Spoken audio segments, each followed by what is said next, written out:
In this video we continue our work on power series.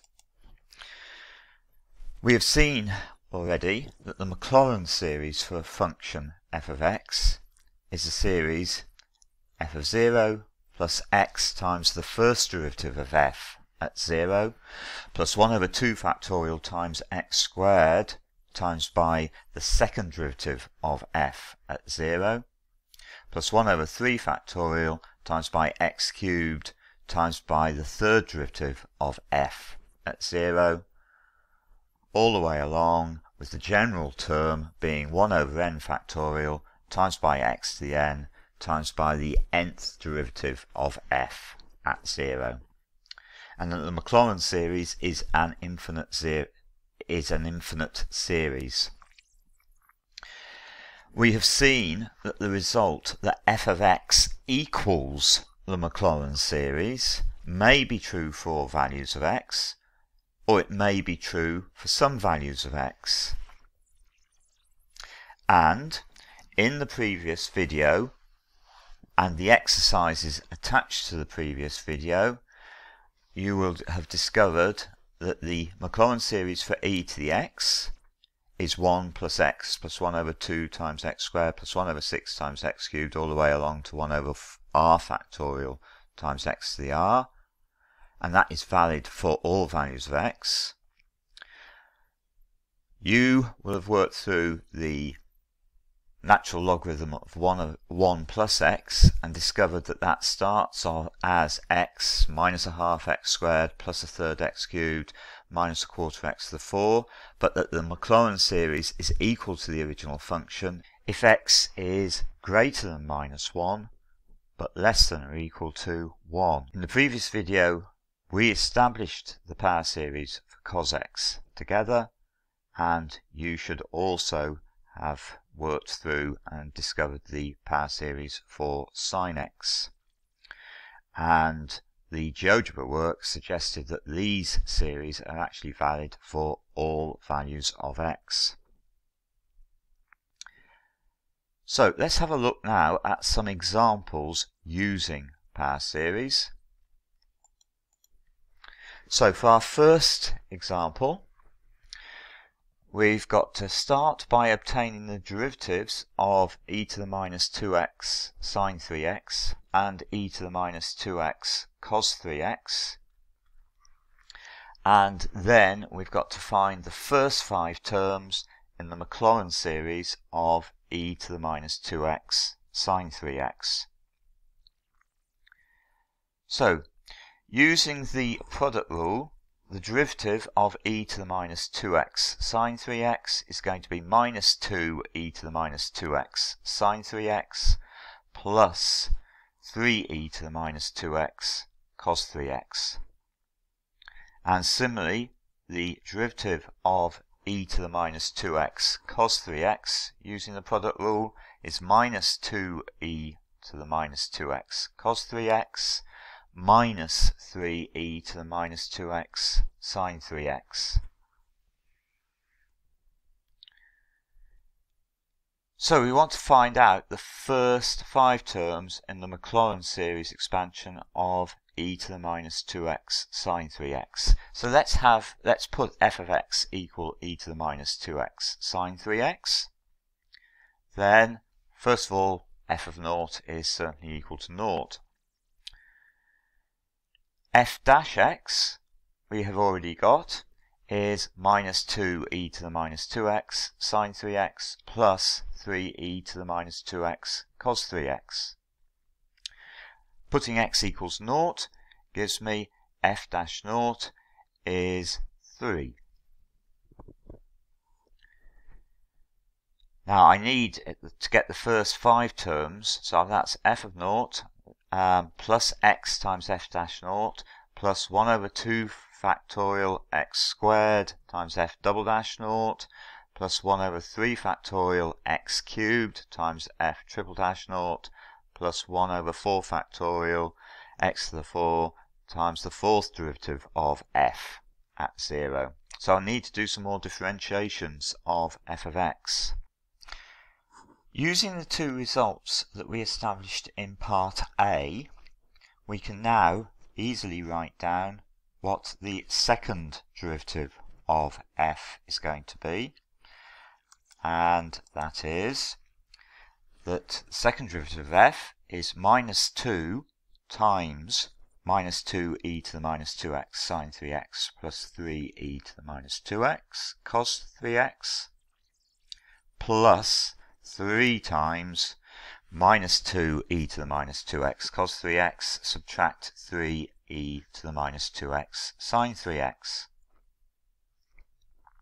which simplifies to minus 5e to the minus 2x sine 3x minus 12e to the minus 2x cos 3x.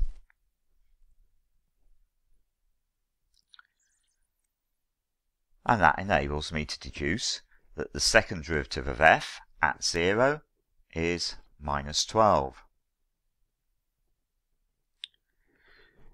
And we can do the same thing now to obtain the third derivative of f. So the third derivative of f is going to be minus 5 lots of minus 2e to the minus 2x sine 3x plus 3e to the minus 2x cos 3x. Take away 12 lots of minus 2e to the minus 2x cos 3x minus 3e to the minus 2x sine 3x. And if we tidy that up, we obtain 46e to the minus 2x sine 3x plus 9e to the minus 2x cos 3x. So the value of the third derivative of f at 0 is just going to be 9. And one more cycle of this will now enable me to find that the fourth derivative of f is going to be 46 lots of minus 2e to the minus 2x sine 3x plus 3e to the minus 2x cos 3x. Add 9 lots of minus 2e to the minus 2x cos 3x minus 3e to the minus 2x sine 3x. This time, since this is the last value that I need to work out, I don't need to do any more differentiations. I'm just going to evaluate the fourth derivative of f at 0 without doing any simplification. And I can say that the fourth derivative of f at 0 has a value of 46 times 3 minus 9 times 2, which gives me 120. Now, we've got the values of the f of naught, f dash naught, f double dash naught, f triple dash naught, and f quadruple dash naught. I know the first 5 terms of the Maclaurin series for function f of x are these.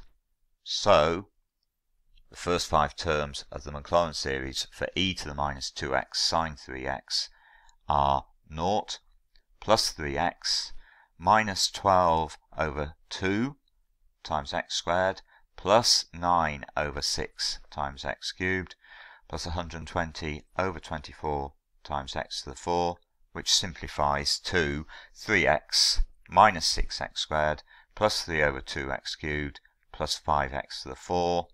I've put the naught in just to emphasize the fact that we've got the first 5 terms in the Maclaurin series.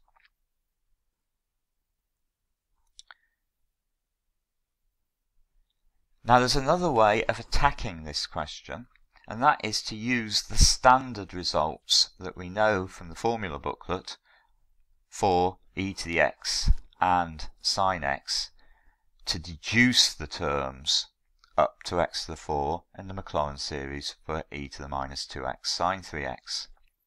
So we know that e to the x is 1 plus x plus 1 over 2 factorial x squared plus 1 over 3 factorial x cubed plus 1 over 4 factorial x to the 4, etc. And we also know that replacing the x by minus 2x in every place in this formula, we can deduce the Maclaurin series for e to the minus 2x. So the expansion for e to the minus 2x is going to be 1 plus minus 2x plus a half of minus 2x squared plus 1/6 of minus 2x cubed plus 1/24 of minus 2x to the power 4, which simplifies to 1 minus 2x plus 2x squared minus 4 over 3x cubed plus 2/3 x to the 4.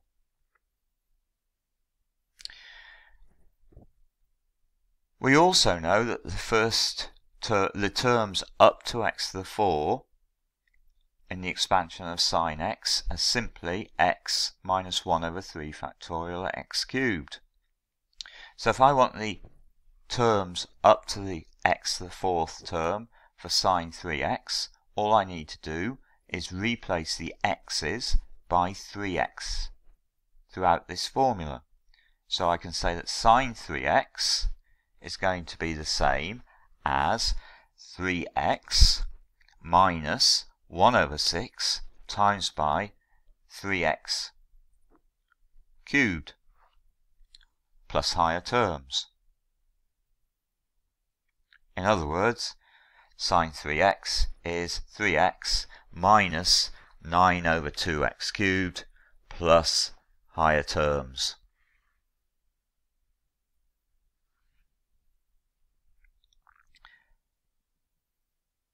So, to get the expansion of e to the minus 2x sine 3x, all I need to do is multiply the expansion for e to the minus 2x by the expansion for sine 3x. And if I start multiplying the brackets out, first of all the 1 times by the expansion for sine 3x gives me just 3x minus 9 over 2x cubed. Then multiply the minus 2x by the 3x minus 9 over 2x cubed. I get minus 6x squared plus 9x to the power 4. Then, if I multiply the 2x squared by the 3x minus 9 over 2x cubed, I get 6x cubed and an x to the 5 term, which I'm just going to ignore. Then, multiplying the minus 4 over 3x cubed by the 3x minus 9 over 2x cubed, I get minus 4x to the power 4. And if I try and multiply the 2 over 3 x to the 4 by the 3x minus 9 over 2x cubed, all the terms are going to be x to the 5 or higher terms. So, what I have got is 3x minus 6x squared plus 3 over 2 x cubed plus 5x to the power 4, which is exactly the same as I had by solution 1. Now the GeoGebra graph that we've got here shows that the graph of the Maclaurin series up to the x to the 4 term is a very good approximation of the original function for values of x between something like minus pi by 8 and something like pi by 8. If we wanted a better approximation between the Maclaurin series and the original function, then obviously we would need to take more terms in the Maclaurin series.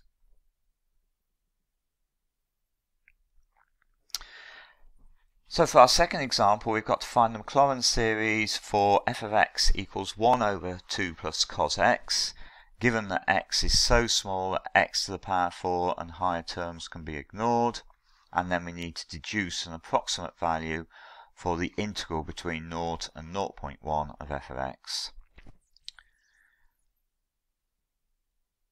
So, f of x can be written as 2 plus cos x to the minus 1. So, we know that f of 0 is just going to be a third. F dash x, using the chain rule, is going to be minus sine x times by minus 1 times by 2 plus cos x to the minus 2. In other words, it's sine x times by 2 plus cos x to the minus 2. And that immediately says that I can say that the value of the first derivative when x is 0 is itself 0. Differentiating again now, I've got the second derivative of f, and here we're going to have to use a mixture of the product rule and the chain rule.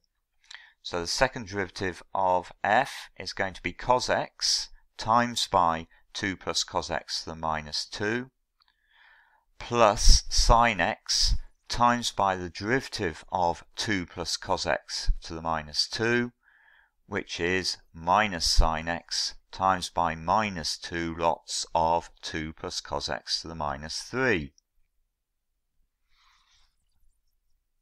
Which tidies up to cos x times by 2 plus cos x to the minus 2 plus 2 sine squared x times by 2 plus cos x to the minus 3. So the value of the second derivative when x is 0 is 1/9. Now we need to find the third derivative of f. So first of all, we're going to have to differentiate cos x times by 2 plus cos x to the minus 2, and a mixture of the product rule and the chain rule will give us, first of all, minus sine x, that's the derivative of cos x, times by the 2 plus cos x to the minus 2, plus cos x times by the derivative of 2 plus cos x to the minus 2, which using the chain rule is minus sine x times by minus 2 lots of 2 plus cos x to the minus 3. Then we've got to differentiate 2 sine squared x times by 2 plus cos x to the minus 3. And going through that steadily using the product rule together with the chain rule, the derivative of 2 sine squared x is going to be 2 times by cos x times by 2 sine x times by then the 2 plus cos x to the minus 3 left alone, plus the derivative of 2 sine squared x times by the derivative of 2 plus cos x to the minus 3, for which we use the chain rule, and obtain minus sine x times by minus 3 lots of 2 plus cos x to the minus 4. Now we basically want the value of the third derivative when x equals 0. And if we look at this monstrous expression that we've got for the third derivative, you'll notice that each of the terms has got a sine x term within it. So there's clearly a factor of sine x in this expression for the third derivative. And if there's a factor of sine x there, then that straight away tells me that the value of the third derivative when x equals 0 must be 0. So I've got f of 0 is a third, f dash 0 is 0, f double dash 0 is a ninth, f triple dash 0 is 0. We know the Maclaurin series therefore up to the x cubed term is f of 0 plus x times f dash 0 plus x squared over 2 factorial times f double dash 0 plus x cubed over 3 factorial times by f triple dash 0, which is going to be, in this case, simply a third plus no x plus 1/9 divided by 2 factorial x squared plus no x cubed. So the Maclaurin series is up to the x cubed term is simply 1/3 plus 1/18 x squared. For any value of x that lies between 0 and 0.1, then we certainly know x to the power 4 is certainly going to be a small value. So we can certainly say that the integral between 0 and 0.1 of f of x dx is going to be very, very close to the integral between 0 and 0.1 of 1/3 plus 1/18 of x squared. And that integral, of course, is nice and easy to do. So we've got the integral, when we do the integration, we've got 1/3 x plus 1/54 of x cubed between 0 and 0.1. So a little bit of arithmetic just takes me straight through to a value of 1801 divided by 54,000 as an approximate value for the integral. For our next example, we've got to find the first 3 non-zero terms in the Maclaurin expansion of the natural logarithm of 9 plus 27x over 1 minus 3x. And we need to state the values of x for which the Maclaurin expansion converges to the value of g of x. Now, to do this question, we really do need to think about what with the function, and realizing that it's a natural logarithm of a division, our first thought should be to say, right, well, that's the same thing as the natural logarithm of 9 plus 27x, subtract the natural logarithm of 1 minus 3x. Now, 9 plus 27x is the same thing as 9 lots of 1 plus 3x.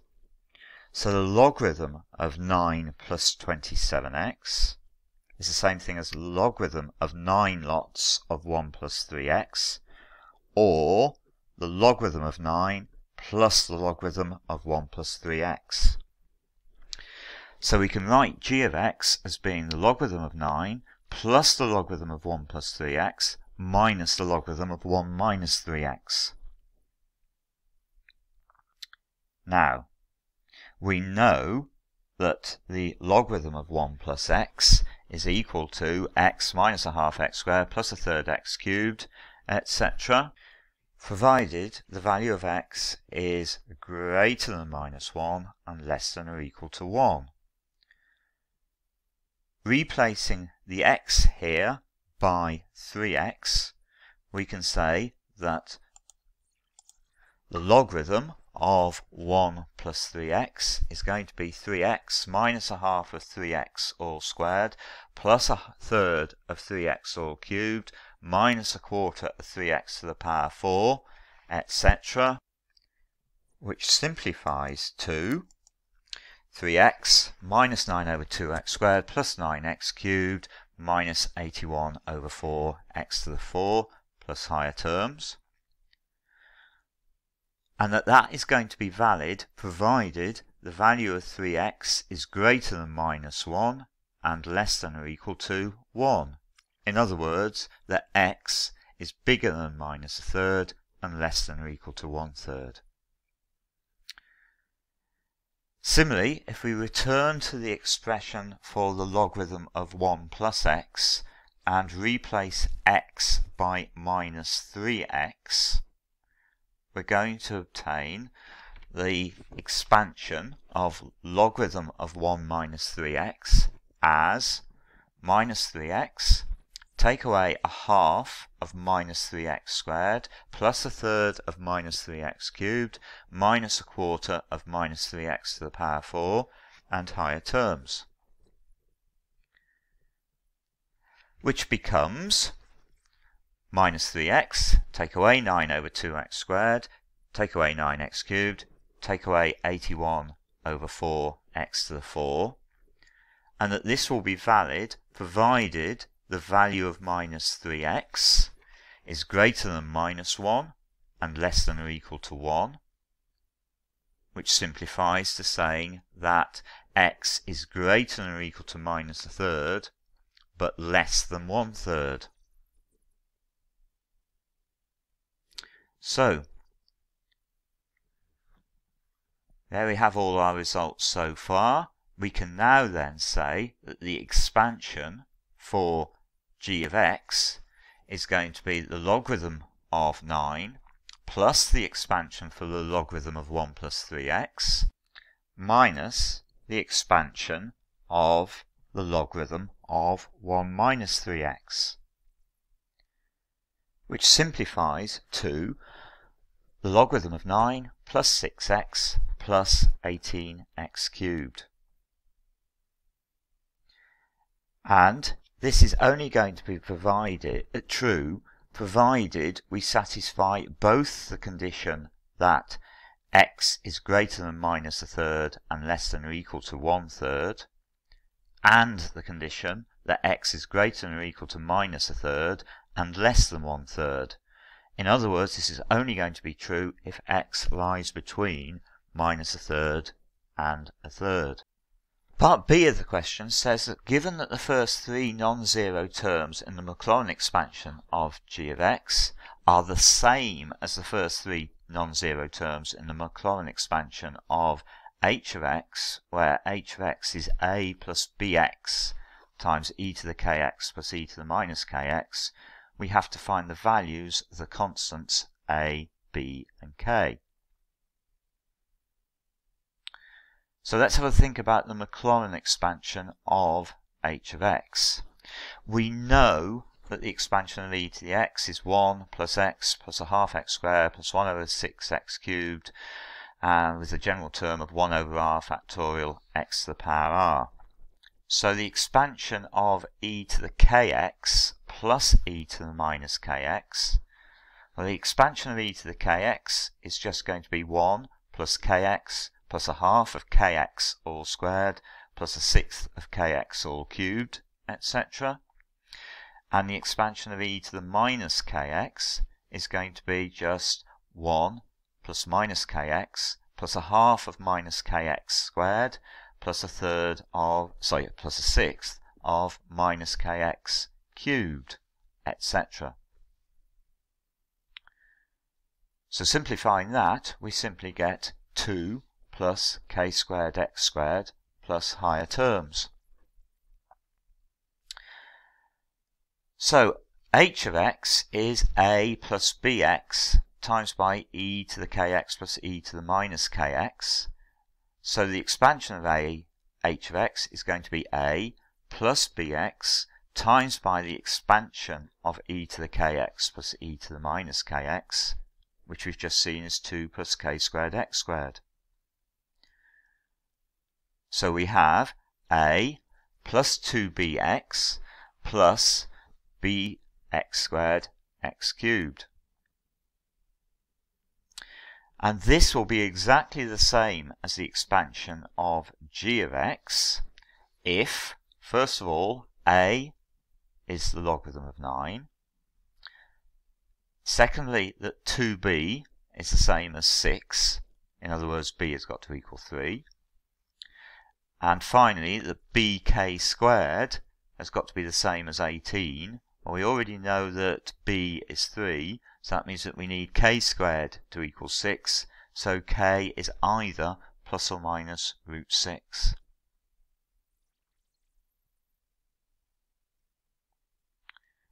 Let's now move on to our final example then. And our final example considers the function f of x equals the logarithm of 1 plus 5 sine x.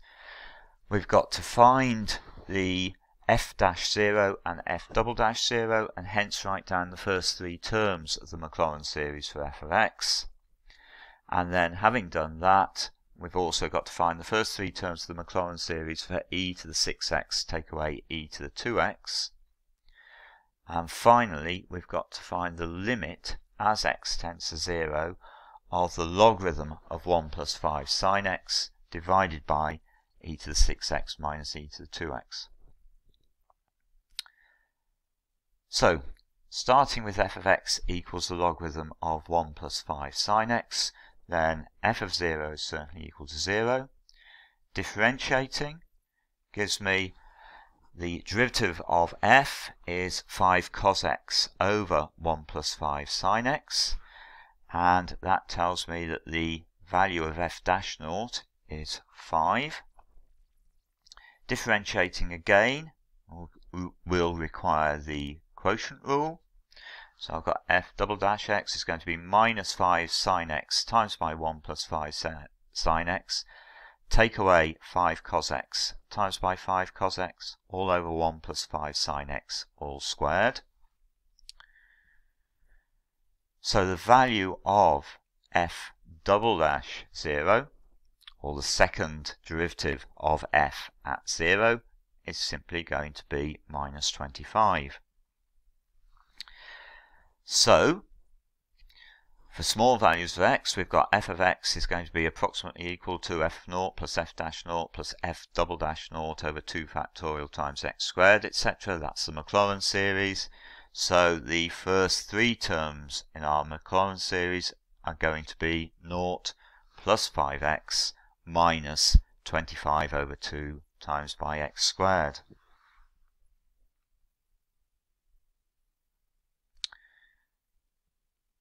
For part B, well, we know the expansion for e to the x, and making use of that, we can certainly say that the expansion for e to the 6x minus e to the 2x is going to be the expansion for e to the 6x, which is 1 plus 6x plus a half of 6x all squared plus higher terms. Take away 1 plus 2x plus a half of 2x all squared plus higher terms, which is going to simplify down to 4x plus 16x squared plus some higher terms. Moving on to part C, if we attempt to put x equals 0 into the expression logarithm of 1 plus 5 sine x divided by e to the 6x minus e to the 2x, unfortunately we just get 0 divided by 0, which is undefined. So what we've got to do is really carefully see what happens to the expression the logarithm of 1 plus 5 sine x divided by e to the 6x minus e to the 2x as we let x tend to 0. And we do that by making use of the Maclaurin series that we found.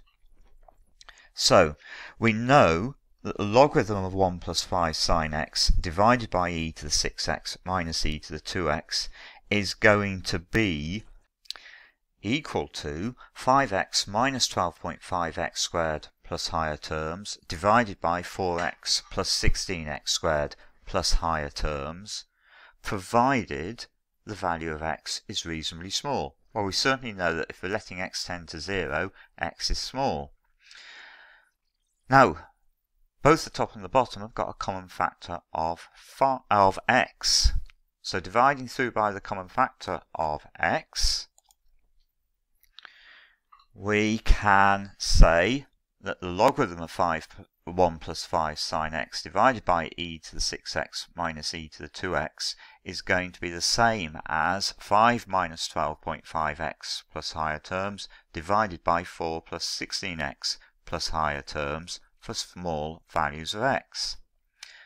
And letting x tend to 0 now, we can say that that is certainly going to tend to 5 over 4 as x tends to 0. So in this example we've seen how Maclaurin series enable us to find limits as x tends to 0 for functions where if we simply put x equals 0 into the function, all we end up with is 0 divided by 0, which is of course undefined. And this example finishes our investigation into power series.